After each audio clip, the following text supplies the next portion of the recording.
아모스 2장 1절 여호와께서 이와 같이 말씀하시되 모압의 서너 가지 죄로 말미암아 내가 그 벌을 돌이키지 아니하리니 이는 그가 에돔 왕의 뼈를 불살라 죄를 만들었습니다. 내가 모압에 불을 보내리니 그리엇 궁궐들을 사르리라.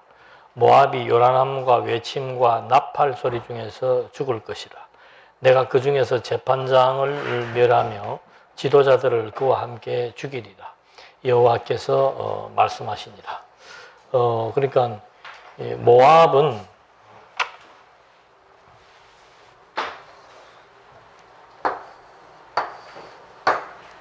이게 이제 여기가 유다, 남쪽 유다, 북이스라엘, 여기 베냐민이 있고 그 다음에 에브라임이 있죠. 에브라임이 크게 돼 있고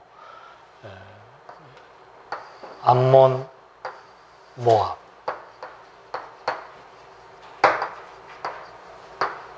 여기가 이제 에돔. 그 다음에 블레셋. 그 다음에 요 위에가 다메섹. 그러니까 하나님께서 지금 이제 그 아모스의 그 특징은 뭔가 하면은 결국은 초점은 어딘가 하면은 북이스라엘이에요. 북이스라엘을 하나님께서 이제 벌하겠다 했는데 주변 나라들을 갖다 이제 먼저 하나님께서 하나하나 벌하시면서 마지막 가서는 이제 이쪽으로 압축이 되게 하는 거죠. 그 옛날도 보면 뭐 매도 먼저 맞는 게 낫다고. 앞에서 매 맞고 있으면 뒤에 있는 사람은 어때요? 우리 애들 교육시킬 때도 누나 혼내고 있으면 동생은 어떻게 해요? 저절로 교육이 되는 거죠.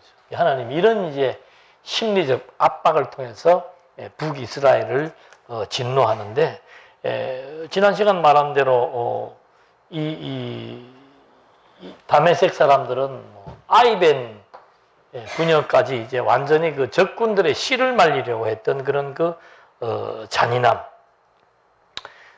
블레셋 사람들은 여기 이제 이 항구 도시가 여기 있는데 이 하나님의 백성들을 잡아다가 노예로 팔았다는 거. 그 다음에 두로 사람들은 이쪽이 두로죠. 여기가 두로죠. 여기 있는 백향목 있는 이교 사람들은 이미 다윗과 솔로몬 때 맺었던 그 평화 조약을 파기를 했다. 그렇게 해서 선민을 노예로 삼았다. 그러니까 선민을 죽이거나 선민을 노예로 팔거나 선민과의 평화 조약을 파기하거나 이게 다 지금 선민들과 연결이 많이 되어 있습니다. 그 다음에 에돔은 선민에 대한 적대 행위를 한 거죠. 이거 같은 아까도 나왔습니다만 이거 에서의 후손이고 여기는 야곱의 후손인데 같은 동족이면서도 길을 비켜주지 않았고 호시탐탐 이제 이쪽 사람들이 약해지기만 하면은 한 번씩 쳐들어가서 독립을 선언하려고 했던 그런 것이 있었고 암몬은 아이벤 여인의 배를 가른 지금 우리가 암몬 하는 거죠. 모압. 배를 가른 잔혹성이 있었고 이제 모압은 왕의 뼈를 불살라서 회를 만들고 이게 전부 종교의식이라고 합니다. 그러니까 상대방의 그 뼈를 불살라 버리면은 이 사람들은 이제 영원한 안식이 없다. 그러니까 모든 그 이방 종교도 보면은 사후세계가 있어요. 그 사후세계가 있어서 뼈를 불사르게 되면은 죽어서도 안식을 누리지 못하는 이런 행위들을 사실은 그 중세시대 때 로마 가톨릭 교회가 그리스도인들을 잡아가지고 처형하고 난 다음에 뼈를 다 가루를 냈다 그러죠. 다 이런 이방 의식에서 아마 따라왔는지는 모르지만은 그런 그 잔혹한 행위가 가톨릭이 행해왔던 중세 역사에 나옵니다. 그러니까 뭐 그 사람들 뭐 가운 걸치고 이렇게 뭐 대단히 뭐 사랑을 외치지만은 그들의 역사 속에는 이런 잔악무도함이 있는데 하나님이 그런 잔악무도함에 대해서 이제 다 여기 지금 응징하는 내용들이에요. 그러니까 중요한 것은 뭔가 하면 이렇게 이런 주변 나라들 하나님이 핵심은 뭔가 그들의 범죄에 대해서 반드시 뭐 한다? 심판한다. 하나하나 지금 주어옵니다.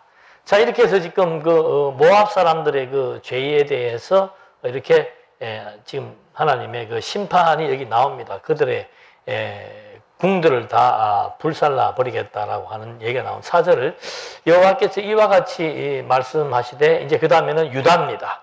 유다의 서너 가지 죄로만, 서너 가지라고 하는 것은 죄에 대한 총체적인 것을 의미한다 그랬죠. 내가 그 벌을 돌이키지 아니하리니 이는 그들이 여호와의 율법을 멀시하며 그 율례를 지키지 아니하고 그의 조상들이 따라가던 거짓 것에 미혹되었습니다. 내가 유다의 불을 보내리니 예루살렘의 궁궐들을 살리라. 그러니까 이방 나라들 짝짝짝짝 이제 하나님이 징벌을 내리고, 그 다음에는 이제 유다, 바로 붙어 있는 같은 동족이었던 유다까지도 하나님께서, 유다의 죄는 간단하게 기술합니다. 이스라엘은 막 조목이 많아요. 유다는 율법이에요. 유다에 대해서 말하는 것은 엄밀하게 말하면 유다의 죄, 율법, 그러면은 하여튼 모든 죄의 항목이 다 여기서 나오는 겁니다. 율법에 의해서 유대인들은 심판을 받는 거죠. 그래서 바울이 로마에 있는 유대인들에 대해서 너희들이 어떤 존재인 것을 알라고 얘기할 때 율법을 가지고 얘기합니다. 그러니까 이방인들은 아담의 타락으로부터 시작해서 타락한 인간의 본성이 무엇인지를 설명하면서 심판을 경고해 주는 거고, 유대인들은 율법을 통해서 반드시 심판을 모면할 수 없다는 걸 얘기해 주는 겁니다. 그래서 이방인이든 유대인이든 모든 인간은 의인이 한 명도 없다. 전부 죄인이다. 그래서 그 죄로 말미암아 전부 사망에 이르게 되는데, 중요한 것은 뭔가? 하나님의 의가 나타나서 그 율법의 저주를 대신 받은 하나님의 아들의 공로에 의해서 너희들에게 새로운 생명이 주어졌고 하나님의 자녀가 다시 되게 된다는 얘기를 로마서에서 해주는 것처럼, 이제 구약 시대 때도 이 율법에 의해서 이제 하나님에게 심판을 받게 되는 내용을 말해주면서 결국은 너희들이 예루살렘이 불타게 된다. 그래서 우리가 뭐 여호수아 할 때도 그 얘기했습니다만은 율법의 계명 그러면은 뭐 하나님과 이스라엘 백성들에 대한 관계예요. 관계. 하나님은 참 신이고 너희는 내 백성이다. 그래서 이 관계 규정을 해주는 거죠. 이 제일 중요한 겁니다. 그러니까 계명이. 그 다음에 규례는 뭔가 하면은 제사죠. 제사 의식을 통해서 하나님과 우리의 관계를 원활히 유지해 나가는 겁니다. 율법의 기능이 두 가지가 있어가지고 율법의 계명을 어기게 되면은 반드시 하나님이 뭐 합니까? 정죄합니다. 심판합니다. 그런데 언약 백성들에게는 언약 백성들을 직접 심판하지 않고 대신 짐승을 대신해서 심판을 하는 거예요.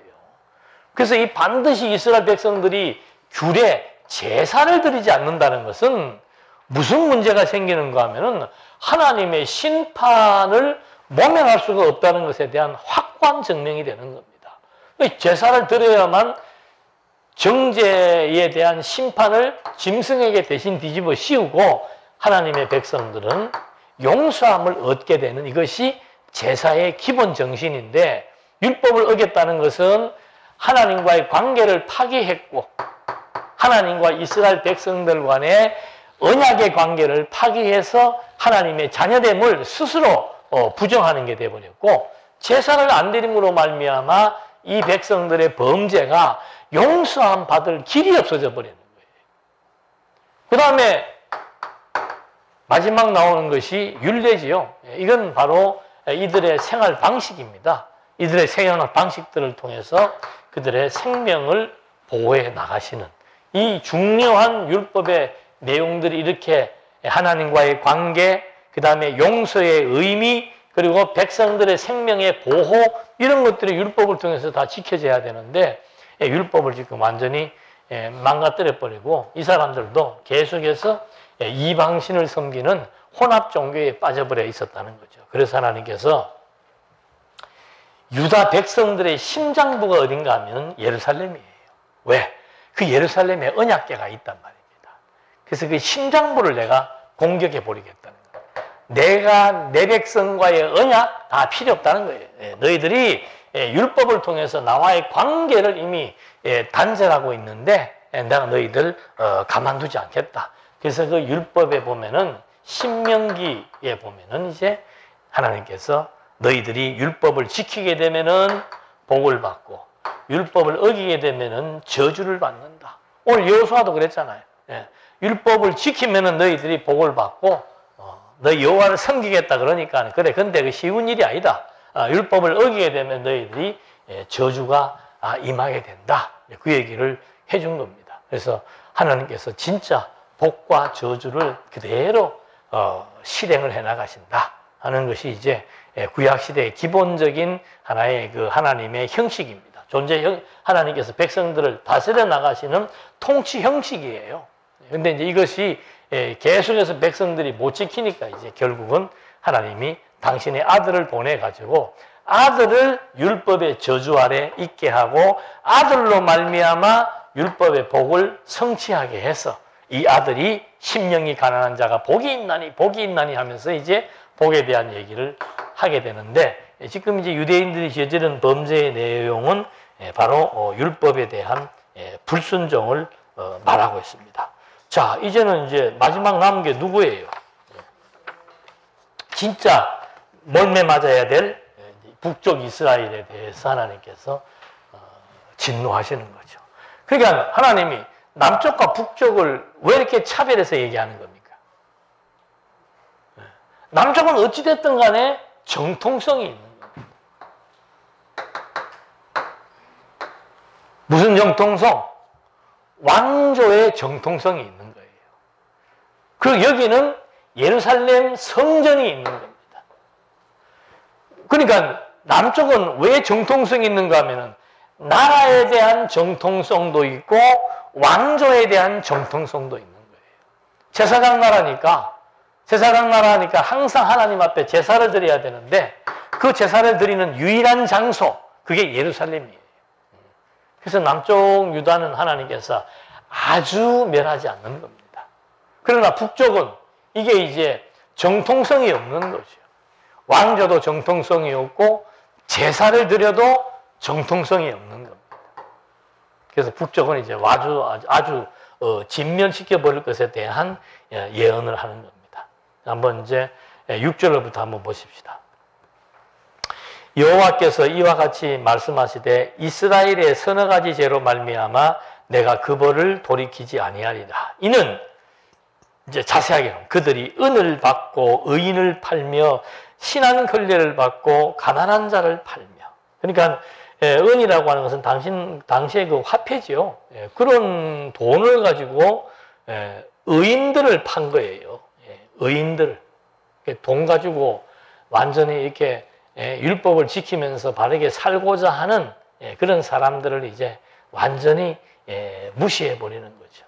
그러니까 우리나라도 타락한다라고 하는 것은 뭔가 하면은 바른 정신, 바른 사상 이런 가진 사람들이 돈 가진 사람들에 의해서 모욕을 당하고 무시를 당하고 대중들이 그런 것 자체를 무시해 버리는 시대가 온다. 이건 타락의 극치예요.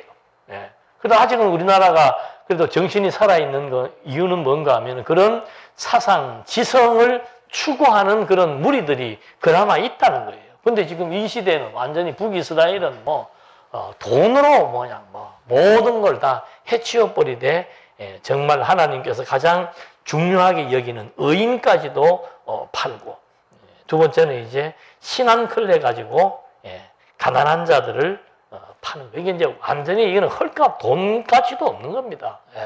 사람을 갖다가 신한 클레에 사람을 사고 파는 그런 인신매매, 노예로 이렇게 해왔다라고 하는 것은 이건 있을 수가 없는 얘기죠. 율법은 항상 뭐예요? 가난한 자, 고와 과부를 돌아봐라. 왜?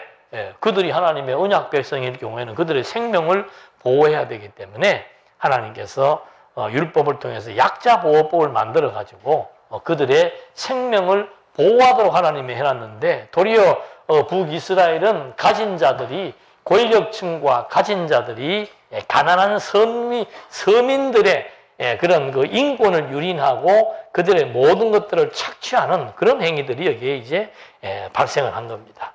그리고는 7절에 힘없는 자의 머리를 티끌 먼지 속에 발로 밟고 연약한 자의 길을 굳게 하며 아버지와 아들이 한 젊은 여인에게 다녀서 내 거룩한 이름을 더럽히며, 약자를 학대하고, 그 다음에 또 한 가지 죄는 뭔가 하면은 애비하고 아들이, 여기는 여인에게 간다는, 이 여인은 그냥 뭐 몸 파는 여인이 아니고 몸종을 의미한다 그래요. 그러니까 그 당시에 이 부유한 사람들은 집에 전부 노예들이 있었습니다. 그런 몸종 여자를 아버지도 건드리고 아들도 건드리고 어떻게 상습적으로 하는 한다는 그런 것들이 이렇게 나와서 여인을 더럽히는, 그리고 이거는 몸종은 당시에 역사적인 배경들을 보니까 미성년자라고 그럽니다. 그러니까 이건 뭐 하여튼 그 반인륜적인 범죄를 습관적으로, 다닌다는 말은 습관적이다 그런 뜻이라 그래요. 그냥 다리 왔다 갔다 하는 의미가 아니고 이렇게 상습적인 범죄를 저질렀다.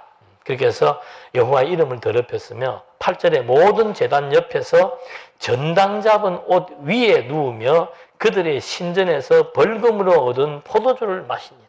그러니까 제단이라고 하는 것은 제사를 드리는 데잖아요. 근데 제사 드리는 데서 지금 뭐 하는 거예요? 전당포 영업을 하는 거야. 거기에 또 기득권자들이, 그러니까 그 당시에 제사장들이, 이 엉터리 제사장들이 얼마나 세력을 가지고 있다는 얘기입니까? 권력과 돈이 같이 따라오는 거예요. 그러니까 그 제단 옆에 딱 누워가지고 가난한 사람들 뭐 물건 팔러 오면은 그거 전당 잡아서 팔고, 그들이 전당 잡은, 그러니까 율법에는 가난한 전당을 잡지 말아야 되는 물건 중에 하나가 뭔가 하면은 뭐예요? 옷이에요. 그 사람 옷 전당 잡으면 추울 때 어떻게 살아요? 그래서 외투는 전당 잡지 말라고 이제 구약의 율법에도 나와 있는데, 이런 그런 것까지 다 전당을 잡아가지고 신전에서 벌금으로 얻은 포도주를 마십니다. 그러니까 이미 종교성을 완전히 상실해버린 거죠. 그러니까 사람이 기본적인 양심이 있으면은, 천주교가 참 그런 거를 잘, 사람의 심리를 잘 이용을 했는데, 저도 그 명동 성당을 이제 한번 들어가 봤는데, 벌써 입구에 무슨 마리아 동상이 있잖아요. 그때도 저는 딱 들어가면서, 이제 어떻게 해놨는가 보면서 들어가겠다고 했는데도 벌써 옆에 있는 친구와 같이 갔는데, 친구는 벌써 마리아 보면서 마리아 앞에서 딱 이렇게 하는 거예요. 이미 이제 하나씩 굴복을 시키는 거죠. 안에 딱 들어가서 앉아서 이렇게 보니까 앉는 것도 우리처럼 이렇게 앉는 게 아니고 반드시 어떻게 무릎을 꿇도록 밑에 나무판이 되어 있습니다. 그러니까 벌써 이 건물에 들어오면은 완전히 위압감을 조성하는 겁니다. 그리고 지붕이 이렇게 돼가지고 굉장히 높습니다. 그러니까 건물의 그 위압감, 들어오는 그 모든 갖춰놓은 형식들, 무릎을 꿇지요. 눈 들어보면 옆에 막 꼭 절에 가 있는 것 같아. 큰 절 들어가면 양쪽 옆에 뭐 있습니까? 무슨 사자들 있잖아요. 12명의 사도들이 막 인상들이 별로 안 좋아. 12명 사도들이 뭐 이러고 서가 있는데 딱 들어가니까는 그 죄 안 짓는 사람이 어디가 있어요? 죄인 아닌 사람이 어디가 있습니까? 마음으로도 죄 짓고 행동으로도 죄 짓고 장사하면서도 거짓말하고 뭐 죄 안 짓는 사람인데 딱 들어오면 벌써 이렇게 딱 하게 돼 있는 거죠. 근데 그렇게 사람이 그만큼 여리고 약한데 이 인간들은 그런 재단에서 지금 뭐 한다는 거예요? 온갖 돈놀이하고 거기서 포도주에 취해가지고 그 재단에 들어누워 자고, 그리고 여기서 성매매가 일어나고, 지금 우리는 뭐 상식적으로, 근데 뭐 요즘도 가끔 보니까는 뭐 신부들이 어린 애들 성추행하는 거, 이게 오래된 역사입니다. 요즘에 일어나는 게 아니고, 카톨릭에서 신부들이 결혼을 안 하는 거, 성경에 결혼하는 거 다 나와 있는데 저들 마음대로는 뭐 신부는 결혼 안 한다고 누가 만들라고도 안 했는데 만들어가지고 그게 절제가 안 되니까 그 다음에는 뭐 말 못하는 그런 어린애들, 약한 애들 갖다가 놀이기로 삼아가지고 고아원의 유래가 수도원에서부터 시작됐다는 그런 역사적으로 교회사에도 그런 말이 나옵니다만은, 그런 행위들 뭐 예사로 지금 다 나오는데 이미 이때도 다 그런 범죄자들이 발생을 한 겁니다. 그리고 9절에 내가 아무리 사람을 그들 앞에서 멸하였나니 그 키는 백향명 높이와 같고 강하기는 상수리 나무 같으나 내가 그 위에 열매와 그 아래에 뿌리를 진멸하였느니라. 자, 이 사람들이 보는 앞에서 이 백향목, 바로 인접한 나라예요. 백향목을 키우는 그런 이쪽 사람들을 내가 요 보는 앞에서 다 진멸시켰다는. 어떻게 진멸시켰는가? 나무 잎사귀, 뿌리 제일 위에 있는 나무 잎사귀부터 제일 밑에 있는 뿌리까지 다 어떻게 해버렸다? 완전히 다 그냥 진멸시켜버렸다는 말은 뭔가? 이 말을 해주는 거는 뭐예요, 지금? 너희들도 하나님께서 어떻게 한다? 완벽하게 심판을 하신다. 근데 참, 아모스가 대단한 사람이에요. 유다 출신이 여기 올라가가지고, 그 행동들 하는 거 일일이 다 지적을 하면서, 하나님께서 너희들 봤지? 이 사람들 멸망하는 거 봤지? 그런 심판이 너희들에게 반드시 임한다라고 지금 얘기를 하는 겁니다. 10절, 내가 너희를 애굽 땅에서 이끌어내어 40년 동안 광야에서 인도하고 아모리 사람의 땅을 너희가 차지하게. 여기에서 말하는 아모리는 가나안 원주민 족속 전체를 대변해서 말하기도 합니다. 또 너희 아들 중에서 선지자를, 너희 청년 중에서 나시린을 일으켰나니 이스라엘 자손들아 과연 그렇지 아니하냐. 이는 여호와의 말씀이니라. 하나님께서 애굽에 종살이 할 때 불러내었고 광야 생활할 때 보호했고 가나안 땅 정복 다 시켜서 이렇게 멀쩡한 나라를 너희들에게 세워주었는데 어떻게 너희들은 내가 하지 말라고 하는 율법에 나와 있는 제사를 엉터리로 드리고 지도자들이 완전히 가난한 사람들을 착취하고 온갖 못된 짓을 다 하고 있냐? 그리고 내가 너희들 중에서도 나시린, 구별한 사람들이에요. 제사장들, 선지자들, 이렇게 구별한 사람들을 세워서 지금까지 나라를 하나님이 다 이렇게 운영해 왔는데 12절, 그러나 너희가 나실 사람으로 포도주를 마시게 하며 또 선지자에게 명령하여 예언하지 말라 하였느니라. 이건 이제 완전히 종교적인 것까지 침범을 한 거예요. 우리가 사사기서에도 보면은 하나님 그 한나가 사무엘을 바칠 때도 나시린이라고 하는 말은 뭔가 하면은 어릴 때부터 얘는 어디에서 하나님의 집에서 이제 하나님을 섬기는 사람으로 키우겠습니다라고 해서 어릴 때부터 바치는 거예요. 근데 그 아이에게 해주는 나름대로의 그 규범이 뭐가 있는가 하면 머리에 삭도를 대지 말고 머리를 자르지 말고 그 다음에 뭔가 하면은 포도주나 독주를 마시지 말라 이 말이에요. 왜? 하나님의 일을 하는 제사장들이 이 술에 취하면은 맑은 정신이 안 되기 때문에 그런 사무엘에게는 나시린으로 구별해서 이 아이는 어릴 때부터 맑은 정신, 맑은 영혼을 갖고 하나님의 말씀에 입각해서 잘 성장하도록 해놔야 되는데 요즘으로 말하면 그거예요. 요즘은 목사들도 술 많이 마십니다만은 그 시골에 아주 그 강직하고 순박한 목사님들을 불러가지고 그 지역 유지가 뭐 주는 거예요? 강제로 술 먹이는 거예요. 안 먹으면은 너가 교회 다 없애버린다? 쉽게 얘기하면 그런 협박들을 하면서 그런 짓들하고 똑같은 행위라 이 말입니다. 요새는 알아서들 잘 마십니다만은 이때는 그렇게 지금 나시린들에서는 해서는 안 된 일을 이들이 시켰고 심지어 선지자들은 하는 일이 뭐예요? 예언하는 거예요. 하나님으로부터 주어진 말씀을 그것이 백성들의 듣기에 좋든 나쁘든 상관없습니다. 그냥 하나님께서 선지자에게 하나님의 영을 보내가지고 하나님의 뜻을 전달하게 해서 이렇게 하면 너희들 망한다라고 얘기하라고 보낸 선지자의 입을 어떻게 해요? 틀어막아 버리는 거죠. 우리도 뭐 과거에 일제시대 때 또 아니면은 북한의 공산당들이 내려왔을 때 많은 교회들이 탄압과 핍박을 받았죠. 근데 그걸 순교로 감당하셨던 우리 선배들이 있었던 것처럼 지금도 중국도 마찬가지입니다. 삼자교회와 무슨 교회라 그러죠? 삼자교회는 국가에서 인준해준 교회입니다. 거기에 있는 목사님들은 그들의 설교를 다 검사를 받아요. 그리고 당에서 하지 말라는 소리는 안 해야 됩니다. 그게 싫어서 삼자교회에 등록을 하지 않고 그냥 야인으로 목사가 되는 사람도 있고 목사가 아닌 사람도 있고 신학을 공부해서 이렇게 지하교회로 다니면서 사람들에게 복음을 전하는 그런 두 개의 그룹이 있는 거예요. 그런 것처럼 이 시대에 선지자들로 하여금 하나님의 뜻을 전달하지 못하게 하고 나시린들을 타락시켜가지고 하나님 앞에 온전한 제사를 못 드리게 한 그런 이제 종교적으로 아주 못된 죄악상들을 여기서 말해주고 있는 겁니다. 그러면서 몇 절까지 했죠? 12절까지. 13절 보라 곡신단을 가득히 실은 수레가 흙을 누름 같이 내가 너희를 누르리니 빨리 다른 박질하는 자도 도망할 수 없으며 강한 자도 자기 힘을 낼 수 없으며 용사도 자기 목숨을 구할 수 없다. 그러니까 곡식단이 이 당시에는 뭐 곡식들이 제일 풍요로운 시대 아닙니까?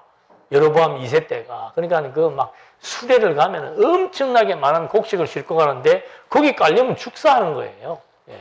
그런 것처럼 이제 하나님의 진노가 임하겠다는 얘기를 해주는 겁니다. 그러니까 이렇게 얘기를 하면서 뭐 어떤 사람도 그런 하나님의 심판으로부터 벗어날 수가 없다. 15절 활을 가진 자도 설 수 없으며 발이 빠른 자도 피할 수 없으며 말 타는 자도 자기 목숨을 구할 수가 없고 용사 가운데 그 마음이 굳센 자도 그날에는 벌거벗고 도망하리라.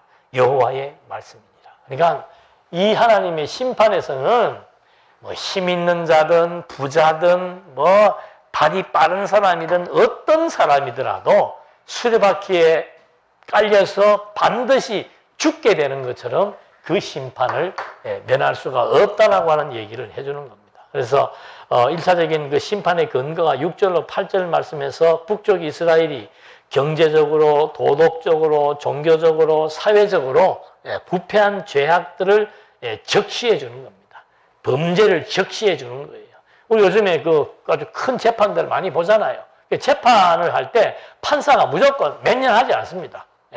당신은 무슨 한 몇 시간씩 읽어 내려가잖아요. 제목들을.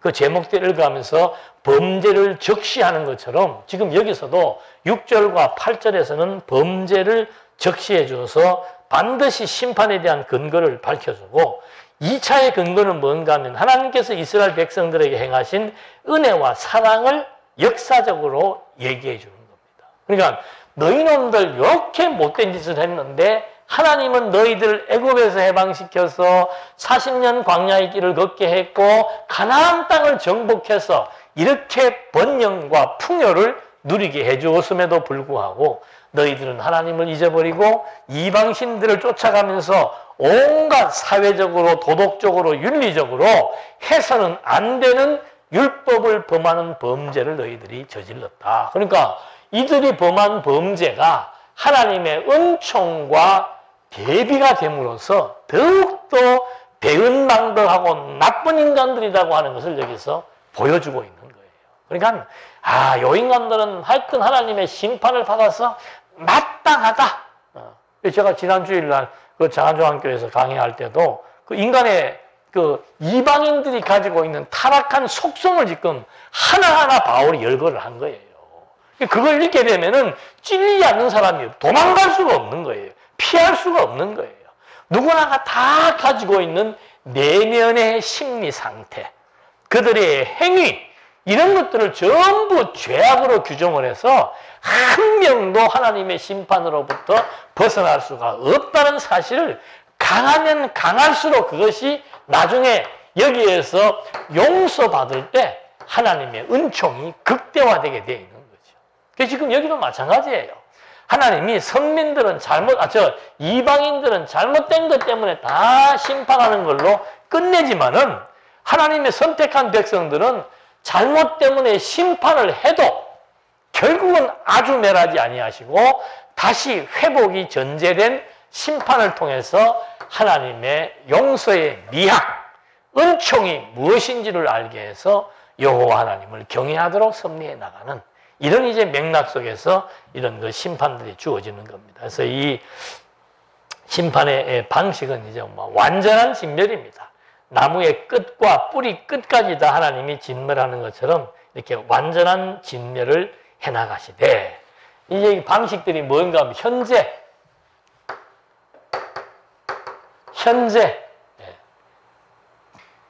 선민들 북이스라엘과 남쪽 유다가 똑같이 지금 범죄를 하고 있는데, 특히 북이스라엘을 초점으로 삼아서 이들에 대한 범죄를 적시합니다. 그래서 반드시 하나님의 심판은 피할 수가 없다. 그런데 과거를 얘기합니다. 과거 하나님의 은총을 얘기해 주는 거죠. 그 대비적인 의미도 있지만 이걸 또 깨달으라고 하는 의미도 있는 겁니다. 그러면서 미래 반드시 하나님의 뭐가 있다? 심판이 있다. 이걸 이제 아모스 선지자를 보내가지고 하나님의 백성들에게 북쪽 이스라엘이 망해야 되는 이유, 망해야 되는 근거는 율법입니다. 이유는 그들의 범죄 행위예요. 목적은 뭔가? 그들의 패망의 과정을 통한 하나님의 회복의 은총을 깨닫게 하기 위한 것. 거기에서 감동이 솟구치게 되어 있는 거예요. 하나님, 우리 하나님의 백성들 이 땅에 살면서 좀 잘 살게 해주지요. 어려움 없이 해주지요. 그건 우리 생각이에요. 사사시대에도 보면은 사사시대의 백성들이 하나님을 저버리고 이방인을 섬기고 이방을 의지하다가 하나님한테 막 혼쭐 납니다. 그때 이 백성들이 무슨 통곡을 하는가 하면은 힘들어서 못 살겠다라고 하는 탄식을 하는 거예요. 근데 하나님이 그런 어려움을 준 것은 힘들어서 못 살겠다는 그 상황 자체에 대한 탄식이 아니에요. 뭐예요? 돌이키는 깨달음에 대한 마음을 하나님이 지금 보시려고 하는 거죠. 하나님의 교육적 관점이 다른 겁니다. 백성들은 못 살겠다만 외치는 거고, 하나님은 너희들이 왜 못 살게 되었는지를 알아가, 이 말입니다. 그래서 이런 지금 그 하나님께서 이 선지서의 내용들은 뭐 계속 심판에 대한 내용들을 촉구하고 있지만, 결국은 하나님의 그 은총이 전제된 심판이라고 합니다. 그래서 마지막에 바벨론의 포로로 끌려갈 때가 가장 극심한 어려움을 겪게 됩니다. 막 왕이 막 눈이 빼이고, 자식들 보는 데서 아버지가 눈이 뽑히고, 막 그 백성들이 왕의 그 처참한 모습을 보게 될 때 그 마음이 어떻겠어요? 완전히 산산이 그냥 무너지고 흩어지고 예루살렘 성전이 파괴되고 막 이런 현상들을 다 겪게 하면서 70년 동안 진짜 잔혹한 노예 생활을 다시 하게 했다가 마지막 70년 뒤에 하나하나 회복되어지는 역사 앞에서 이스라엘 백성들이 정말 하나님의 은총 앞에 목놓아 통곡하는 역사, 그런 말미암아 여호와를 알자 하는 그런 그 하나님 앞에 고백이 나오도록 섭리해 나가는, 이렇게 해서 이스라엘 백성들이 하나님의 진노를 피할 수 없음을 여기에서 확인시켜주고 있는 겁니다. 오늘 여기까지 하겠습니다. 기도하시겠습니다.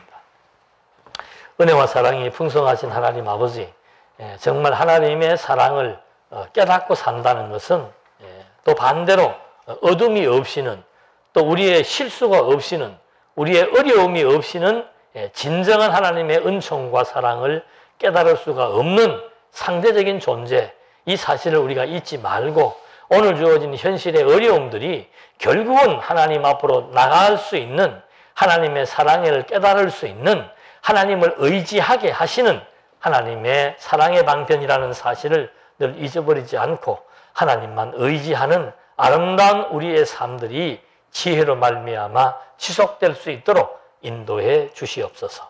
예수님의 이름으로 기도드립니다. 아멘.